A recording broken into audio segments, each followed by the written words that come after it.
Je vais t'expliquer ce qu'est un mode de scrutin. Alors, un mode de scrutin, c'est en quelque sorte, on pourrait considérer une machine qui transforme des votes, donc les votes des électeurs, en sièges. Alors voilà, l'idée c'est la suivante. Dans une machine, souvent, on va rentrer des matières premières dans la machine et à la fin, on va avoir un produit qui sort. Ok. Eh bien, le mode de scrutin remplit un peu cette fonction. Alors, je t'explique. Alors, ce qui va rentrer dans la machine ici, c'est les votes.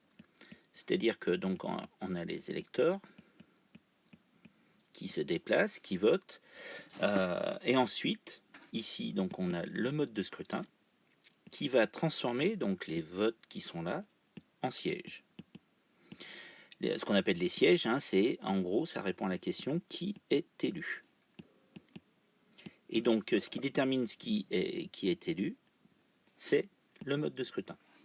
Alors le mode de scrutin, c'est un aspect très technique. Et en fait, c'est une technique qui ressemble à un algorithme. Et un algorithme, c'est quoi? C'est un ensemble de règles, hein, qu'on va appliquer à des données pour produire un résultat donné. Alors, le mode de scrutin peut prendre plusieurs formes, évidemment.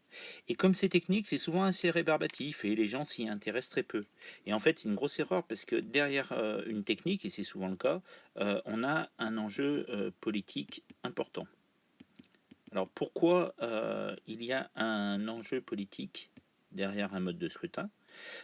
Tout simplement parce que selon le mode de scrutin, avec les mêmes votes, on peut obtenir des résultats assez différents. Et c'est ce que je te montrerai dans d'autres vidéos. Donc pour récapituler, c'est quoi un mode de scrutin? En fait, ça va être un ensemble de règles et de procédures qui vont déterminer à partir des voix obtenues par chaque candidat qui obtient combien de sièges. Voilà.